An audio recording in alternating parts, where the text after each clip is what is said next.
रहमतुल्लाह। आज हम मौसिल अशिया और हाजिर अशिया के बारे में जांच करेंगे। मैंने हाथ में पिन लिया है, हम देखेंगे कि मौसिल अशिया है या हाजिर अशिया। तो बल्ब रोशन हुआ, पिन मौसिल अशिया है।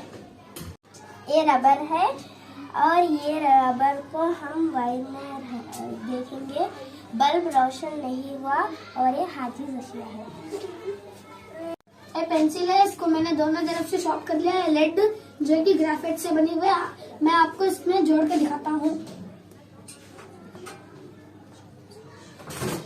ग्रेफाइट एक मौसिल अशिया है। ये प्लास्टिक हाजिर अशिया है, इससे बल्ब रोशन नहीं होगा।